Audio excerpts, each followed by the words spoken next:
Welcome to the channel Critical Think. Today our topic of discussion will be human nervous system. Last lecture में हमने coordination system पे बात की थी और एक बेसिक ओवरव्यू लिया था कि कैसे हमारी बॉडी के जो डिफरेंट फंक्शंस है वो एक दूसरे से कोऑर्डिनेट कर रहे हैं। तो उसमें हमने दो पढ़े थे, ह्यूमन नर्वस सिस्टम और ह्यूमन एंडोक्राइन सिस्टम। आज का जो हमारा टॉपिक है वो है human nervous system. We have understood the basic model of working of nervous system. तो हमने ये समझ लिया था कि basic working model of nervous system क्या है, किस तरीके से मैसेज सेंड होता है फ्रॉम सेंसरी ऑर्गन और किस तरीके से वापस इफेक्टर तक पैगाम आता है। अगर अभी तक आपने वो वीडियो नहीं देखी तो basic working model of nervous system समझने के लिए आप वो वीडियो लाजमी देखें। So the nervous system in man and in other higher animal is composed of two major component, i.e.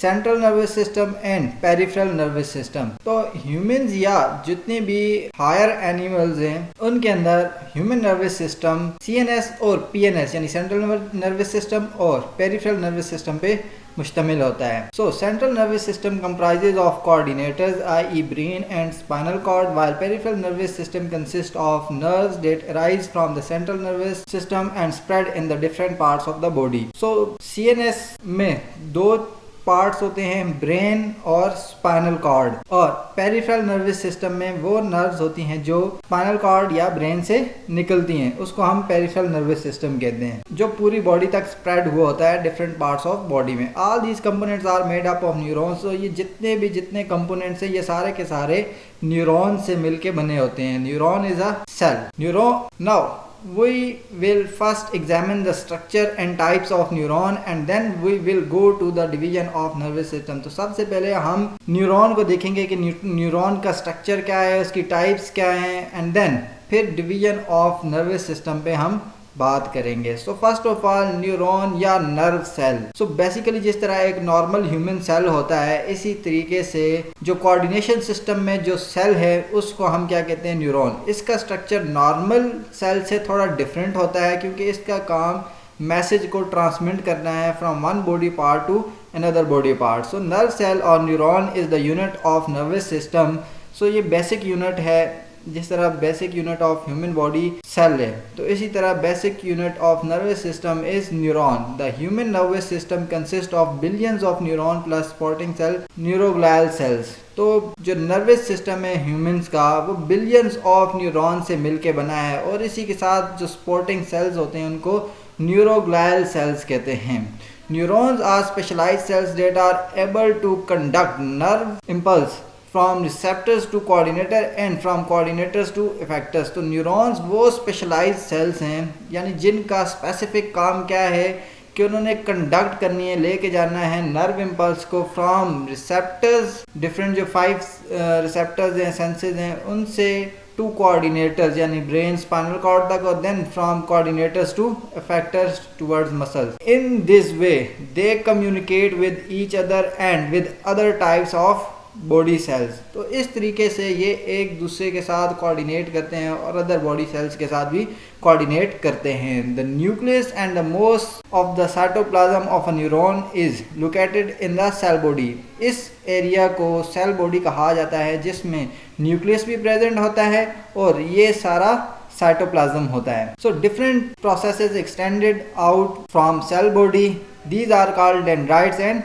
axons। तो ये जो extensions हैं, ये वाली और ये वाली, ये इन extensions को dendrites और इन extensions को हम क्या कहते हैं, axons। So dendrite conducts the impulse toward the cell and axon conducts the impulse away from the cell body। तो dendrite basically as a receptor तौर पे काम कर रहे होते हैं कि यहाँ से नर्व इम्पल्स जो भी होगी वो कंडक्ट की जाएगी ये डेंड्राइट्स के थ्रू, और फिर वो ट्रैवल करेगी थ्रू बॉडी, और फिर एक्सॉन जो है उसको ट्रांसमिट करेगा टुवर्ड्स नेक्स्ट सेल। वो न्यूरॉन भी हो सकता है और वो कोई इफेक्टर या कोऑर्डिनेटर भी हो सकता है।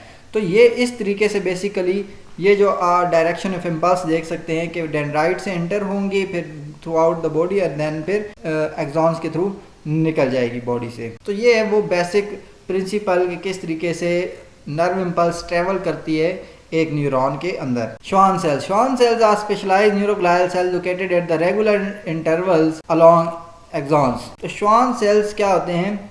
ये स्पेशल न्यूरोग्लायल सेल्स, और न्यूरोग्लायल सेल्स मैंने आपको कहा था कि सपोर्टिंग सेल्स होते हैं जो सपोर्ट करते हैं न्यूरॉन को, located at the regular intervals along the axon. तो ये है बेसिकली वो एक्सॉन का स्ट्रक्चर जिसके इर्द गिर्द वो रेगुलर इंटरवल यानी कुछ हिस्से बाद फिर कुछ हिस्से बाद फिर कुछ हिस्से बाद श्वान सेल्स प्रेजेंट होते हैं।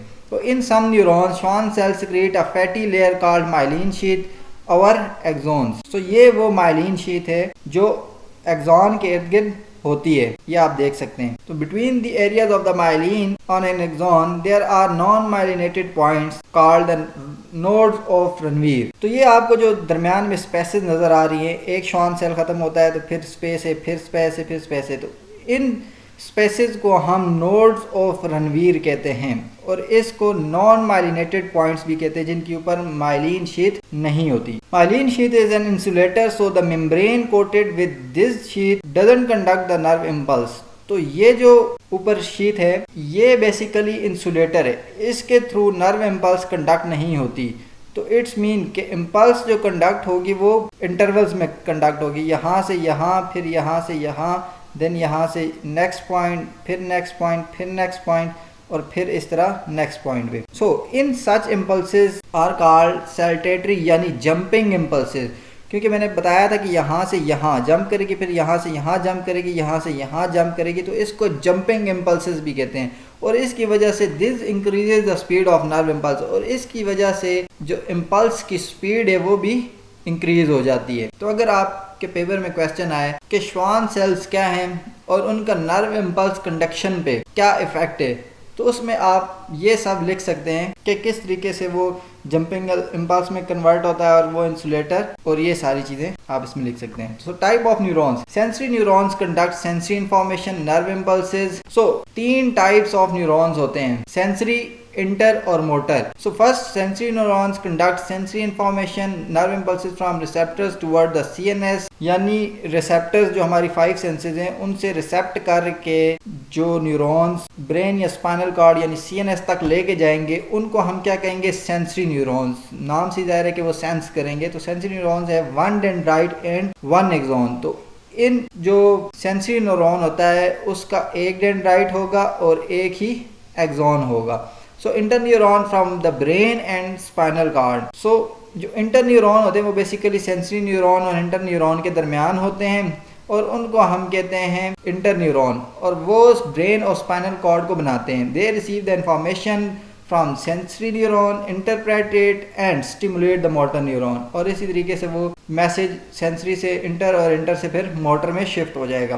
They have many dendrites and axons. तो इनके पास बहुत सारे डेंड्राइट्स होते हैं और बहुत सारे एक्सॉन्स होते हैं। Motor neurons carry the information, motor neurons carry information from interneuron to muscle और ग्लैंड्स। सो जो मोटर न्यूरॉन्स होते हैं वो बेसिकली इंटरन्यूरॉन से मैसेज लेते हैं और फिर इफेक्टर तक लेके जाते हैं, जो कि मसल्स भी हो सकते हैं और डिफरेंट ग्लैंड्स भी हो सकते हैं। They have many dendrites but only 1 axon. इनके पास बहुत सारे डेंड्राइट्स होते हैं जबकि एक ही सिंगल एक्सॉन होता है। सो ये थी types of neuron.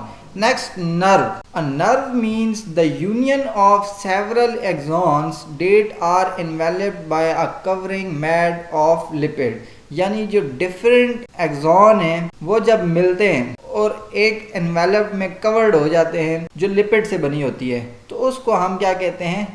nerve. Basically इसको एक केबल लाइक स्ट्रक्चर होता है। So based on the properties of axon the nerves are classified into 3 types. तो इसी तरीके से नर्व को भी 3 टाइप्स में डिस्ट्रीब्यूट किया गया है। Sensory nerves contains the axon of sensory neurons only. इसी तरह उनका काम क्या होगा? सेंस करना। बेसिकली वही न्यूरॉन्स होते हैं सेंसरी न्यूरॉन्स, और उनके एक्सॉन्स होते हैं जो मिल के ये सेंसरी नर्व्स बनाते हैं। और इसी तरह मोटर नर्व्स होते हैं contain the axons of motor neurons only, तो उनके पास सिर्फ मोटर न्यूरॉन्स के एक्सॉन्स होंगे। और मिक्स्ड नर्व्स जो होती हैं उनके पास बोथ सेंसरी एक्सॉन्स भी होंगे और मोटर न्यूरॉन्स के एक्सॉन्स भी होंगे। तो ये बेसिकली नर्व का स्ट्रक्चर है और उसकी टाइप्स थी। सो अब हम बात करते हैं नर्वस सिस्टम पे कि नर्वस सिस्टम को किस तरीके से डिस्ट्रीब्यूट किया गया है। तो नर्वस सिस्टम में हमने स्टार्ट में बात की थी कि फर्स्ट ऑफ ऑल 2 सिस्टम होते हैं, CNS यानी सेंट्रल नर्वस सिस्टम और peripheral nervous system. Central nervous system में क्या आता है? ब्रेन और स्पाइनल कॉर्ड। सो सबसे पहले हम बात करते हैं ब्रेन पे। In animals all life activities are under control of brain. तो जितने भी एनिमल्स हैं उनके अंदर जितनी भी एक्टिविटीज होती हैं उनका कंट्रोल यूनिट कौन है? ब्रेन। यानी ब्रेन ही वो सारी एक्टिविटीज को कंट्रोल कर रहा होता है। The structure of brain is suitable to perform this function. तो ब्रेन का स्ट्रक्चर भी इसी तरह बनाया गया है कि वो इस फंक्शन को परफॉर्म कर सके। Brain is situated inside a bony cranium part of skull. यानी आपके जो ब्रेन होता है वो स्कल यानी हेड के अंदर होता है, और जो स्कल होता है वो बोन से मिलके बना होता है, और उसके अंदर ये ब्रेन एक ऑर्गन मौजूद होता है। Inside the cranium brain is covered by 3 layers called meninges. तो इसी तरह की शीट्स होती हैं या लेयर्स होती हैं जिनको हम मेनिंजेस कहते हैं। ये मेम्ब्रेन पहले बोन के अंदर और फिर उन 3 शीट्स के अंदर जिनको हम मेनिंजेस कहते हैं उनके अंदर ये लिपटा हुआ होता है, कवर हुआ होता है, प्रोटेक्ट हुआ होता है। Meninges protect the membrane and also provide the nutrients and oxygen to brain tissue through their capillaries. तो उन मेनिंजेस के अंदर, उन लेयर्स के अंदर ब्लड कैपिलरीज होती हैं। तो वो ब्लड कैपिलरीज बेसिकली क्या करती हैं? ब्रेन को ऑक्सीजन और न्यूट्रिएंट्स जो कि रिक्वायरमेंट है किसी भी सेल की बॉडी की उसको प्रोवाइड करती हैं, और साथ ही साथ ब्रेन को प्रोटेक्ट भी कर रही होती हैं। The brain contains the fluid filled ventricles that are continuous with the central canal of spinal cord.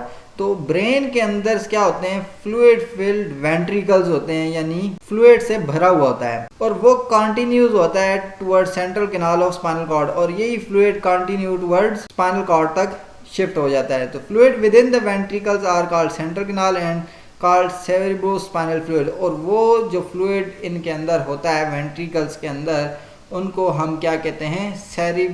Cerebrospinal fluid यानी CSF। सो ये था बेसिक स्ट्रक्चर और फंक्शन ऑफ ह्यूमन ब्रेन। अब फर्दर डिविजन्स ऑफ ब्रेन क्या है? फोर ब्रेन, मिड ब्रेन और hind brain, यानी 3 brain को 3 पार्ट्स में डिवाइड कर दिया गया है। ये है, ये वाला जो स्ट्रक्चर आपको नजर आ रहा है ये सारा फोर ब्रेन है। ये जो आपको ये नीचे की तरफ थोड़ा सा नजर आ रहा है ये है मिड ब्रेन, और ये जो नीचे की तरफ आपको नजर आ रहा है ये क्या है? Hind brain. So fore brain क्या है? तो fore brain is the largest area of the brain. आप देख सकते हैं कि फोर ब्रेन ने ये तकरीबन सारा का सारा एरिया कवर किया हुआ है, सिवाय इस मिड ब्रेन के थोड़ा सा ये एरिया निकाल दें तो ये सारा एरिया कवर किया हुआ है। तो ये largest part of the brain है। It is most highly developed in human, और ये बहुत ही ज़्यादा हाईली डेवलप्ड होता है ताकि वो ज़्यादा से ज़्यादा फंक्शंस परफॉर्म कर सके। Following are the important. और फोर ब्रेन के फर्दर 3 पार्ट्स हैं जिनको हम थैलेमस, हाइपोथैलेमस और सेरिब्रम। ये first of all cerebrum, thalamus और ये हाइपोथैलेमस, ये आपको डायग्राम में नजर आ रहा है। सबसे पहले अगर हम थैलेमस को देखें तो thalamus lies just below the cerebrum. तो सेरिब्रम ये है, और सेरिब्रम के बिल्कुल नीचे ये वाला जो एरिया है इसको हम क्या कहेंगे? Thalamus. So it serve as a relay centre between the various parts of the brain and spinal cord. Relay centre यानी ऐसी जगह जहां से मैसेज ट्रांसफर होता है, एक रास्ता। तो थैलेमस बेसिकली एक रास्ते के तौर पे काम करता है। It also receives and modifies sensory impulses except from the nose before they travel to cerebrum. तो यहाँ से स्पाइनल कोड से जो भी मैसेज आता है फ्रॉम सेंसरी न्यूरॉन वो इस रिले सेंटर से गुजर के जाता है, इस थैलेमस से। और ये थैलेमस उन न्यूरॉन से जो इम्पल्सेस आ रही होती हैं उनको रिसीव करता है और उनको मॉडिफाई करता है फॉर सेरिब्रम एक्सेप्ट नोज, यानी नोज से जो सेंसरी न्यूरॉन्स के थ्रू जो इम्पल्सेस आ रही होंगी वो ये मॉडिफाई नहीं कर सकता। So thalamus is also involve in pain perception and consciousness, sleep and awaking. So thalamus का जो पार्ट है वो पेन परसेप्शन में भी काम कर रहा होता है, यानी पेन का जो होना है वो भी थैलेमस ही कंट्रोल कर रहा है, और इसी के साथ साथ जो कॉन्शियसनेस है यानी स्लीप और अवेकिंग, ये फंक्शन भी थैलेमस ही कंट्रोल कर रहा होता है। नेक्स्ट है hypothalamus. Hypothalamus lies above the mid brain and just below the thalamus. तो जो हाइपोथैलेमस है वो बेसिकली मिड ब्रेन से ऊपर होता है और थैलेमस से नीचे होता है। ये रहा आपका मिड ब्रेन और इससे ऊपर है ये हाइपोथैलेमस, और वो रहा आपका थैलेमस जिससे नीचे ये hypothalamus. So one of the most important function of hypothalamus is to link the nervous and endocrine system. तो हाइपोथैलेमस का जो मेन फंक्शन है जो आपको पेपर में पूछा जा सकता है वो है लिंक करना किसको? नर्वस सिस्टम को और एंडोक्राइन सिस्टम को, यानी जो 2 बड़े मेन सिस्टम हैं कोऑर्डिनेशन के। So it control the secretions of pituitary gland, और इसी हाइपोथैलेमस के साथ होता है पिट्यूटरी ग्लैंड जो कि डिफरेंट हार्मोन्स की सिक्रीशंस करता है। तो यही हाइपोथैलेमस उस पिट्यूटरी ग्लैंड्स की सिक्रीशंस को कंट्रोल कर रहा होता है। तो it controls the feelings such as rage, pain, pleasure and sorrow, यानी जितने भी इमोशनल फीलिंग्स हैं, गुस्सा आना, पेन, प्लेयर, खुशी, और ये सारी की सारी फीलिंग्स जो हैं हाइपोथैलेमस कंट्रोल कर रहा होता है। Third part is cerebrum. जैसे कि आप देख सकते हैं कि सेरिब्रम ये सबसे बड़ा पार्ट है और सबसे ऊपर होता है। So cerebrum is the largest part of the forebrain. It controls the skeletal muscle, thinking, intelligence and emotions. तो जिस तरह ये बड़ा है, इसके फंक्शंस भी उतने ही ज्यादा कॉम्प्लेक्स हैं, यानी स्केलेटल जितने भी आपकी मूवमेंट है, जो भी आप चलते भागते दौड़ते हैं, ये सारी की सारी मूवमेंट सेरिब्रम कंट्रोल कर रहा था। इसके अलावा थिंकिंग, यानी इतनी कम्प्लेक्स फंक्शन थिंकिंग का, वो भी सेरिब्रम के हवाले है। इंटेलिजेंस एंड इमोशंस, ये इमोशंस में भी रोल प्ले कर रहा है और साथ ही साथ इंटेलिजेंस में भी रोल प्ले कर रहा है। It is divided into the two cerebral hemispheres. The anterior part of the cerebral hemisphere are called the olfactory bulbs, which receive the impulses from olfactory nerves and creates the sensation of smell. So इस cerebrum को दो हिस्सों में तकसीम किया गया है, यानी जिसको हम सेरिब्रल हेमिस्फीयर कहते हैं। और फर्स्ट क्या है, anterior part of cerebral hemisphere, जिसमें ऑल्फैक्टरी बल्ब्स आते हैं, जो क्या करते हैं, कंट्रोल करते हैं, रिसीव करते हैं impulses from olfactory nerves. Olfactory bulbs क्या करेंगे, ऑल्फैक्टरी नर्व्स के मैसेजेस को रिसीव करेंगे, और ऑल्फैक्टरी नर्व्स कहाँ से मैसेज लेके आएंगी, सेंसेशन ऑफ स्मेल, यानी नोज से, यानी वो नोज का पार्ट जो थैलेमस से आउट था, वो ये सेरिब्रम सेपरेट कंट्रोल कर रहा है। The upper layer of cerebral hemisphere cerebral cortex consist of grey matter. तो जो अपर पार्ट होता है सेरिब्रल हेमिस्फीयर का, जिसको सेरिब्रल कॉर्टेक्स कहते हैं, ये वाला पार्ट, ये बेसिकली ग्रे मैटर पे कंसिस्ट होता है। और ग्रे मैटर क्या है, grey matter of nervous system consist of cell bodies and non myelinated axons. और ग्रे मैटर क्या है, यानी सेल बॉडीज और नॉन माइलिनेटेड एक्सॉन्स, यानी ऐसे एक्सॉन जिनके ऊपर माइलिन शीट नहीं होती, वो मिलके क्या बनाते हैं, ग्रे मैटर। और ग्रे मैटर मिलके क्या बनाता है, सेरिब्रल कॉर्टेक्स, जो कि upper layer of cerebral hemisphere है। ठीक है। So beneath this layer is present the white matter. तो इस ग्रे मैटर के नीचे या अंदर साइड पे जो चीज प्रेजेंट होती है, उसको हम वाइट मैटर कहते हैं। और white matter of nervous system consist of myelinated axons. तो वो जो वाइट मैटर है वो किस पे कंसिस्ट करता है, माइलिनेटेड एक्सॉन्स पे। Cerebral cortex has a large surface area and is folded in order to fit in the skull. It is divided into 4 lobes. तो सेरिब्रल कॉर्टेक्स का जो एरिया है वो बहुत ही लार्ज है, तो इसलिए ये जिस तरह स्मॉल इंटेस्टाइन यानी छोटी आंत और बड़ी आंत फोल्डेड हुई होती है, ये भी इसी तरीके से ब्रेन के अंदर फोल्डेड होता है ताकि वो उस स्कल के अंदर फिट हो जाए। It is divided into the 4 lobes, और ये बेसिकली 4 लोब्स पे डिवाइड होता है। सो ये था आपका फोर ब्रेन। अब है आपका नेक्स्ट टॉपिक मिड ब्रेन, यानी mid brain lies between the hind brain and fore brain and connects the two. Hind brain यानी ये जो नीचे है, और फोर ब्रेन जो कि ऊपर की साइड पे था, इन दोनों को जो कनेक्ट करता है वो क्या है, मिड ब्रेन। यानी एक फंक्शन ये हो गया और लोकेशन भी हमें पता चल गई। It receives the sensory information and sends it to the appropriate part of forebrain. तो ये क्या करता है, रिसीव करता है इंफॉर्मेशन को और सेंड करता है एप्रोप्रिएट, यानी जिस जगह पे मैसेज पहुंचाना है वो किसका काम है, मिड ब्रेन का। So midbrain also control the some auditory reflexes and posture. तो ऑडिटरी रिफ्लेक्सेस यानी जो सुनने वाले जो फंक्शंस हैं उनमें मिड ब्रेन का रोल प्ले है, और साथ ही साथ पोस्चर में कि किस तरीके से इंसान बैठता है, लेटता है या खड़ा होता है और पोस्चर मेंटेन करता है।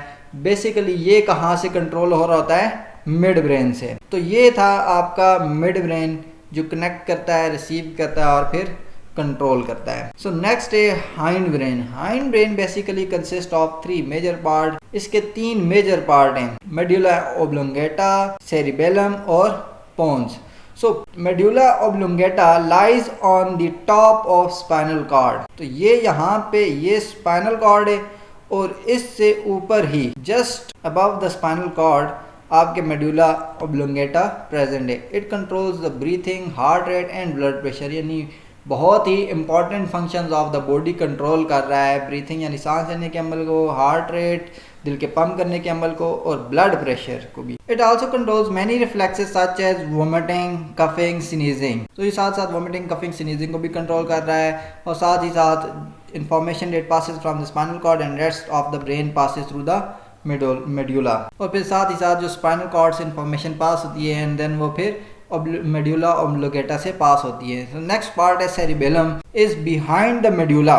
मेड्यूला के बैक साइड पे ये वाला इस एरिया को हम क्या कहते हैं, cerebellum. It coordinates the muscle movements. तो ये क्या करता है, मसल मूवमेंट्स को कंट्रोल कर रहा होता है। नेक्स्ट क्या है, pons is present on the top of medulla. So medulla के ऊपर ये वाला पार्ट पोन्स प्रेजेंट होता है। It assist the medulla in controlling breathing. So breathing जो फंक्शन था किसका, मेड्यूला का, उस कंट्रोलिंग में ये हेल्प आउट कर रहा होता है। It also serve as a connection between cerebellum and spinal cord. और स्पाइनल कॉर्ड और सेरिबेलम के दरमियान रिले सेंटर यानी कनेक्शन के तौर पे भी काम करता है। तो ये था आपका hind brain. Next is spinal cord. Spinal cord is a tubular bundle of nerves, यानी ट्यूबुलर बंडल यानी ट्यूब्स लाइक बंडल होते हैं नर्व्स के।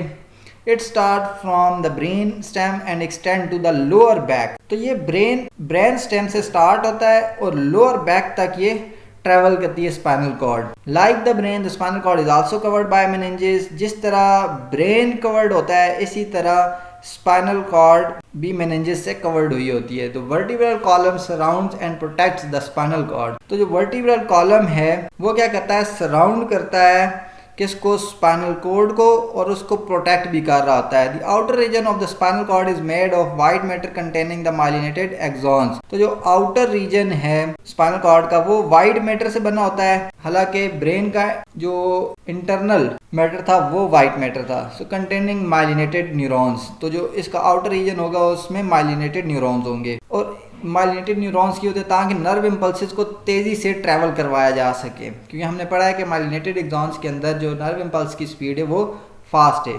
The central nervous system, the central region is butterfly shape surround the central canal. तो जो central region होता है वो बेसिकली बटरफ्लाई शेप्ड होता है और वो सराउंड करता है किसको, सेंट्रल कैनाल को। It is made of grey matter containing the neuron cell bodies. और वो किससे बना होता है, ग्रे मैटर से, और ग्रे मैटर के अंदर नॉन माइलिनेटेड एक्सॉन्स होते हैं। So 31 pairs of spinal nerves arise along the spinal cord. तो ये जो स्पाइनल कॉर्ड है इस में से about 31 pairs of spinal nerves निकलती हैं। These are mixed nerves because each contains axons of both sensory and motor neurons. तो इन नर्व्स को हम मिक्स्ड कहते हैं, और मिक्स्ड कहने की वजह क्या है, क्योंकि इनके पास बोथ सेंसरी और मोटर न्यूरॉन्स होते हैं। At the point where spinal nerve arises from the spinal cord there are 2 roots of spinal nerves. तो इस पॉइंट पे जहाँ पे स्पाइनल नर्व्स अराइज होती हैं, ये क्या, तो यहाँ से क्या होते हैं, there are 2 roots of spinal nerves. तो यहाँ से 2 रूट्स होते हैं, both roots unite and form 1 mixed spinal nerves. तो वो बोथ मिल के यूनाइट होके एक मिक्स्ड स्पाइनल नर्व बना देते हैं। The dorsal root contains the sensory axon and the ganglion where the cell bodies are located. तो जो डोर्सल रूट है वो क्या करता है, वो उसने कंटेन किया होता है सेंसरी एक्सॉन्स को, और साथ ही साथ गैंग्लियंस होते हैं जहाँ पे सेल बॉडीज लोकेटेड होती हैं। तो the ventral root contains the axons of motor neuron. तो जो वेंट्रल रूट होता है ये वाला रूट, इसमें कौन से होते हैं, motor neurons. So function of spinal cord क्या है, स्पाइनल कॉर्ड परफॉर्म्स करता है 2 main functions. It serve as a link between body parts in brain.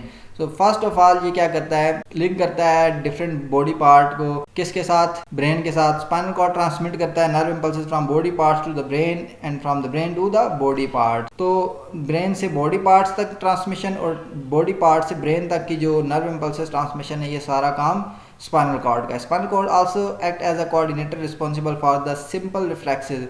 और साथ ही साथ कुछ सिंपल रिफ्लेक्सेस यानी कुछ सिंपल एक्शंस भी ये खुद ही कोऑर्डिनेट करता है और खुद ही परफॉर्म करवाता है। So peripheral nervous system, the peripheral nervous system is composed of nerves and ganglia. अब एक था सीएनएस कंप्लीट हो गया है, अब है पीएनएस। और पीएनएस जो सिस्टम है ये बेसिकली कंपोज्ड होता है किस पे, नर्व्स पे और गैंग्लिया पे। और ganglias are the cluster of neuron cells bodies outside the CNS. तो आउटसाइड द CNS जो न्यूरॉन की सेल बॉडीज जो क्लस्टर बनाएंगी, गुच्छे बनाएंगी, जमा होंगी, उनको हम क्या कहेंगे, गैंग्लिया। सो नर्व्स अराइजेज और lead to the brain and spinal cord. तो जो भी नर्व होगी वो क्या करेगी, एट द एंड वो स्पाइनल कॉर्ड के रास्ते से होती है, ब्रेन तक ही जाएगी, क्योंकि उसने मैसेज ब्रेन तक ही लेके जाना है। So they are named as the cranial and spinal nerves. तो क्रैनियल नर्व्स यानी जो ब्रेन तक लेके जाएंगी, और स्पाइनल नर्व जो स्पाइनल कॉर्ड तक लेके जाएंगी। Humans have 12 pairs of cranial nerves and 31 pairs of spinal nerves। तो 31 pairs of spinal nerves होते हैं और 21 और 12 pairs of cranial nerves होते हैं। some cranial nerves are sensory, और कुछ ऐसी cranial nerves हैं जो sensory हैं, some motor हैं और some mixed हैं, यानी जिनके अंदर बहुत sensory और मोटर आते हैं। On the other hand all spinal nerves are mix nerves. तो जबकि स्पाइनल नर्व्स जितनी भी हैं वो सारी की सारी मिक्स नर्व्स हैं। The cranial and spinal nerves make two pathway, i.e. Sensory pathway conducting impulses from receptor to CNS। तो जो क्रेनियल नर्व है वो, या जो साथ में स्पाइनल नर्व्स हैं, वो दो पाथवे बनाती हैं। एक है सेंसरी पाथवे जो क्या कंडक्ट करता है, यानी from receptor to CNS, and the motor pathway वो क्या कंडक्ट करता है फ्रॉम CNS टू इफेक्टर। तो ये दो रूट्स हैं जिन पे नर्व इम्पल्सेस ट्रैवल करती हैं। Motor pathway makes two systems. अब जो मोटर पाथवे है जिसने ब्रेन से लेके जाना है टुवर्ड्स बॉडी सिग्नल, उसके दो रूट्स हैं। एक है सोमैटिक नर्वस सिस्टम और एक है ऑटोनॉमिक नर्वस सिस्टम। तो सोमैटिक नर्वस सिस्टम क्या है, it is responsible for the conscious and voluntary control. Voluntary actions या कॉन्शियस एक्शंस वो होते हैं जो आप अपनी मर्जी से परफॉर्म करते हैं, यानी उठना, भागना, दौड़ना, देखना, ये सारे वो फंक्शंस हैं जो आप खुद वॉलंटरली अपनी मर्जी से परफॉर्म कर रहे हैं। तो ये सारे के सारे किस में आते हैं, सोमैटिक नर्वस सिस्टम में। It includes all of the motor neuron that conduct impulses from the CNS to the skeletal muscle. और ये सारे के सारे जो इम्पल्सेस हैं ये मोटर न्यूरॉन्स के थ्रू कंडक्ट होंगी और CNS से स्केलेटल मसल, क्योंकि मूवमेंट करवानी है तो स्केलेटल मसल्स के पास आएंगी। तो ऑटोनॉमिक नर्वस सिस्टम क्या है, it is responsible for the activities which are not under conscious control. तो ऑटोनॉमिक नर्वस सिस्टम कौन सी एक्टिविटीज परफॉर्म करवाता है जो कि आपके कॉन्शियस कंट्रोल में नहीं होती, यानी आप अपनी मर्जी से नहीं करवा रहे, ऑटोमेटिकली हो रही है। It consist of motor neurons that send impulses to the cardiac muscle, smooth muscle and glands. तो ये किस पे कंसिस्ट कर रहा होता है, मोटर न्यूरॉन पे, जो क्या करते हैं impulses to the cardiac muscle, smooth muscles और ग्लैंड मसल, यानी जितने भी आपका दिल का धड़कना, सांस लेना, लिवर के फंक्शन, यानी इंटरनल बॉडी के जितने फंक्शन हैं वो ऑटोमेटिकली परफॉर्म हो रहे हैं, डाइजेशन वगैरह। तो ये सारे ऑटोनॉमिक नर्वस सिस्टम में आते हैं। Autonomic nervous system comprise of sympathetic and parasympathetic nervous system. Autonomic क्या किसी दो डिविजन्स आ गई। सिंपैथेटिक नर्वस सिस्टम क्या होता है, prepares body to deal with the emergency situations. तो सिंपैथेटिक नर्वस सिस्टम हमेशा किस कंडीशन में आएगा, इमरजेंसी कंडीशन, जिसको हम फाइट और फ्लाइट कंडीशन भी कहते हैं, यानी जितनी भी इमरजेंसी कंडीशंस होंगी उसमें सिंपैथेटिक नर्वस सिस्टम होगा, और जितनी भी रिलैक्स कंडीशंस होंगी उनमें पैरासिम्पैथेटिक नर्वस सिस्टम होगा। During an emergency situation the systems take necessary action. For example it dilates pupil, accelerated heart beat, increases breathing rate and inhibits digestion. तो ये सारे वो चेंजेस हैं जो ड्यूरिंग इमरजेंसी सिचुएशन आती हैं कि प्यूपल का डायलेट होना, ये है प्यूपल की डायलेशन, यानी नॉर्मल प्यूपल अगर इस तरह का होता है तो डायलेटेड प्यूपल इस तरह का होता है। इसी के साथ हार्ट बीट तेज़ हो जाना और सांस भी तेज़ हो जाता है और डाइजेशन इनहिबिट हो जाती है, रुक जाती है। व्हेन स्ट्रेस एंड्स, जब स्ट्रेस या जो भी इमरजेंसी कंडीशन है ख़त्म होगी, पैरासिम्पैथेटिक नर्वस सिस्टम एक्टिवेट हो जाएगा और वो सारे के सारे फंक्शन को दोबारा नॉर्मलाइज कर देगा, जिसमें क्या है प्यूपल्स वापस जो है ना कॉन्ट्रैक्ट होके इस हालत में आ जाएगी, डाइजेशन दोबारा से स्टार्ट हो जाएगी, हार्ट रेट स्लो हो जाएगा और साथ ही साथ ब्रीथिंग रेट भी स्लो हो जाएगा। रिफ्लेक्स एक्शन क्या है, when central nervous system and impulses to the muscle and glands, two types of action response the result. तो जब कभी CNS इम्पल्स सेंड करता है मसल्स या ग्लैंड्स को, तो दो किस्म के जो एक्शन है वो जनरेट होते हैं। First the higher centres of the brain control the conscious action और वॉलंटरी एक्शन। जो हायर सेंटर्स हैं वो क्या करते हैं, यानी वो एक्शंस परफॉर्म करवाते हैं जो कि कॉन्शियस कंट्रोल में होते हैं, जो हम खुद परफॉर्म करवा रहे थे मूवमेंट। और when impulses are not pass to the higher action centres of the brain, it result in response which is not under control. तो कुछ ऐसे एक्शंस भी होते हैं जो कि आपके कंट्रोल में नहीं होते। एग्जाम्पल मैं आपको बताता हूँ, such responses are called involuntary action, जो कि इनवॉलंटरी होते हैं, यानी आपके कंट्रोल में नहीं होते। Sometimes the involuntary response produces the CNS is very quick, such response is called reflex action. तो कोई भी ऐसा एक्शन जो इतनी क्विक रिस्पॉन्स जनरेट हो कि आपको खुद भी ना पता हो कि ये हो गया है, तो उसको हम क्या कहेंगे, reflex action. The pathway followed by the nerve impulse for producing a reflex action is called reflex arc. तो ऐसा पाथवे जिस पे ये नर्व इम्पल्स ट्रेवल करेगी रिफ्लेक्स एक्शन के लिए, उसको हम क्या कहेंगे, reflex arc. So the most common example, अब हम बात करते हैं एग्जांपल की, तो आपको समझ आ जाएगी रिफ्लेक्स एक्शन है क्या। रिफ्लेक्स एक्शन, जब कभी आप किसी ऐसी चीज को, खास तौर पे गर्म चीज को, तो withdrawal of hand after touching a hot object, आपने एक गर्म ऑब्जेक्ट को टच किया और देन आपको पता भी नहीं होता और आप अपना हाथ वापस खींच लेते हैं, यानी वो इनवॉलेंट्री ये फंक्शन परफॉर्म हो जाता है। हालांकि मसल की मूवमेंट आपकी वॉलंटरली है, लेकिन जब तक आपको पता चलेगा, जब तक आप ये सोचेंगे कि मैंने हाथ को हटाना है, तब तक आपकी स्किन जल सकती है। तो उसको बचाने के लिए ऑटोमेटिकली एक रिफ्लेक्स एक्शन जनरेट होता है जो ऑटोमेटिक होता है, और जो रास्ता वो इस्तेमाल करते ही है नर्व, उसको हम रिफ्लेक्स आर्क कह देते हैं। So in this reflection the spinal cord act as a coordinator. तो इसमें स्पाइनल कॉर्ड का मेन फंक्शन है जो कोऑर्डिनेटर के तौर पे वर्क करती है। हीट क्या करती है, स्टिमुलेट करती है किसको, टेम्परेचर एंड पेन रिसेप्टर्स को। तो ये दोनों, जो टेम्परेचर हाई होगा और पेन होगा, जिसकी वजह से वो रिसेप्ट करेंगे और मैसेज सेंड करेंगे किसको, कोऑर्डिनेटर यानी स्पाइनल कॉर्ड को, और स्पाइनल कॉर्ड वापस उधर से ही इफेक्टर को रिस्पॉन्स भेजेगा कि हाथ खींच लो। A nerve impulse is generated which is carried by the sensory neurons to the interneuron of spinal cord, and then from interneuron of spinal cord the impulse is passed to the motor neuron which carry to the muscle of arm। तो पहले receptor से spinal cord यानी interneuron, and then interneuron यानी spinal cord से effector muscle तक वो message travel करेगा, which carry to the muscle arm. As a result the muscle contract withdrawal hand. तो जिसके नतीजे में क्या होगा, मसल कॉन्ट्रैक्ट करेगा और आप हाथ पीछे खींच लेंगे। During it other interneuron transmit nerve impulses up to the brain so that the person becomes aware of the pain and what happened. तो एक मैसेज तो वापस आ गया इफेक्टर मसल तक कि आपने हाथ खींच लेना, और दूसरा मैसेज कहाँ चला गया, आपके ब्रेन सेंटर में, आपको इन्फॉर्म करने के लिए कि इस तरह हुआ है और ये एक्शन परफॉर्म किया गया है। तो आफ्टर पिकिंग ऑफ हैंड आपको ये रियलाइज होता है कि आपने हाथ किसी गर्म ऑब्जेक्ट पे रख लिया था। तो this is known as reflex action, यानी ऑटोमेटेड और क्विक एक्शन क्या होता है, रिफ्लेक्स एक्शन। सो ये था हमारा आज का टॉपिक नर्वस सिस्टम, जो कि ख़त्म हो गया। अगर अभी तक आपने हमारा चैनल सब्सक्राइब नहीं किया तो अभी हमारा चैनल सब्सक्राइब करें और बेल आइकन पे क्लिक करें ताकि आने वाली वीडियोस का नोटिफिकेशन आपको मिल सके। Thank you.